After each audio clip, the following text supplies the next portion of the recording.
नमस्ते बच्चों। आज हम देखने जा रहे हैं युग्म शब्द। आज हम देखने जा रहे हैं युग्म शब्द। ठीक है बच्चों, तो युग्म शब्द की व्याख्या हम लोग देखेंगे। दो शब्दों को जोड़ के रूप में प्रयोग किया जाता है तो वे शब्द युग्म कहलाते हैं। ठीक है बच्चों, दो शब्द क्या कहा गया है यहाँ पर? दो शब्द। ठीक है, मीन्स टू वर्ड्स को जब उसे जोड़कर, मीन्स टू वर्ड्स को मिलाकर जब उसका रूप यानी जो आता है उसे यूज होता है सेंटेंस बनाने में, उसी को हम कहते हैं युग्म शब्द या तो शब्द युग्म। ठीक है बच्चों, जैसे कि उदाहरण यहाँ पर उन्होंने दिया है, देखिए उदाहरण यहाँ पर है, घर घर शिक्षा का प्रचार होना चाहिए। क्या दिया गया यहाँ पर? घर घर शिक्षा का प्रचार होना चाहिए। तो यहाँ पर घर घर है ना, ये क्या है? दो वर्ड है जो एक साथ आकर उसका यूज हुआ गया है यहाँ पर, या तो प्रयोग किया गया है ना बच्चों। क्या है यहाँ पर? घर घर। क्या है यहाँ पर? घर घर। ठीक है बच्चों, उसके बाद नेक्स्ट एग्जाम्पल हम देखेंगे। देखिए, शादी में खाना पीना देर तक चलता रहा। शादी में खाना पीना, यहाँ पर क्या है बच्चों? खाना पीना। यहाँ पर क्या है? खाना पीना, है ना, देर तक चलता रहा। तो यहाँ पर टू वर्ड्स कौन से हैं? खाना और पीना, है ना। तो ये हो गया हमारा युग्म शब्द। उसके बाद नेक्स्ट हम देखेंगे, शिक्षा से ही ऊंच नीच का भेद मिटेगा।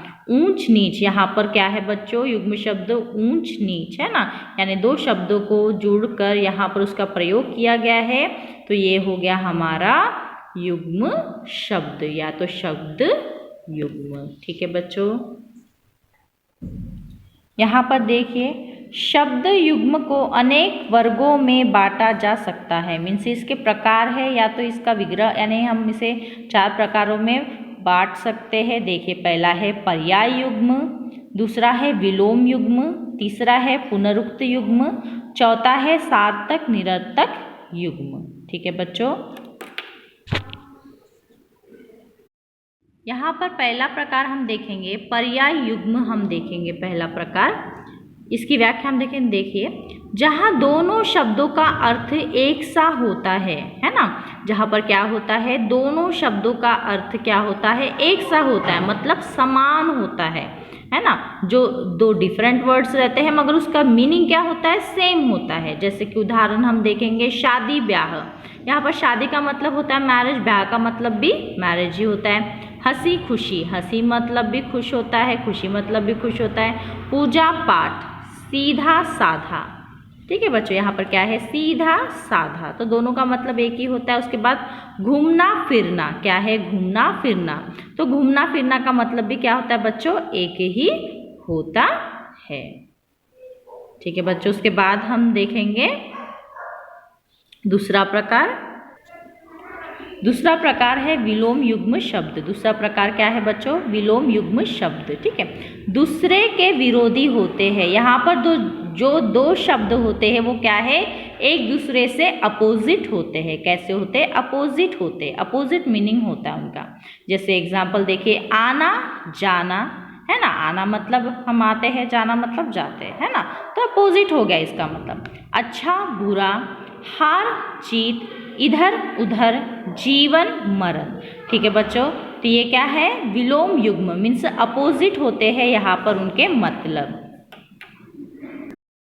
तीसरा प्रकार है पुनरुक्त युग्म। तीसरा प्रकार क्या है बच्चों? पुनरुक्त युग्म। देखिए इसकी व्याख्या, जब एक ही शब्द दो बार लिखा जाता है, जब एक ही शब्द क्या होता है? टू टाइम्स लिखते हैं, मीन्स पुनरुक्त होता है, पुनः दोबारा उसे लिखा जाता है, तो वहाँ पर होता है पुनरुक्त युग्म शब्द।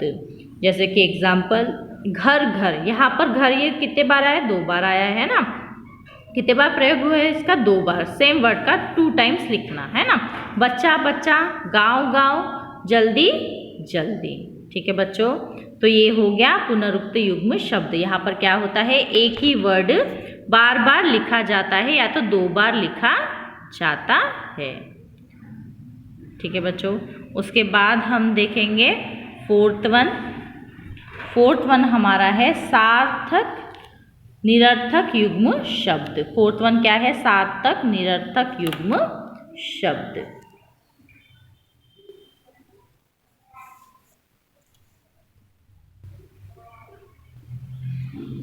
फोर्थ वन है हमारा सार्थक निरर्थक युग्म शब्द। इसकी व्याख्या हम देखेंगे। ऐसे युग्मों में पहला पद सार्थक होता है और दूसरा शब्द का कोई अर्थ नहीं होता। ठीक है बच्चों, यहाँ पर देखिए पहला पद क्या है, सार्थक है, मतलब जिसका कुछ अर्थ निकलता है, और दूसरा पद मतलब पात, इसका कोई अर्थ नहीं निकलता। ठीक है बच्चों, तो यहाँ पर ये क्या हो गया, ये हो गया पहला पद और ये हो गया दूसरा पद। तो यहाँ पर उन्होंने कहा है पहले पद का अर्थ निकलता है और दूसरे पद का अर्थ नहीं निकलता। ठीक है बच्चों, पहले पद का अर्थ निकलता है और दूसरे पद का अर्थ नहीं निकलता।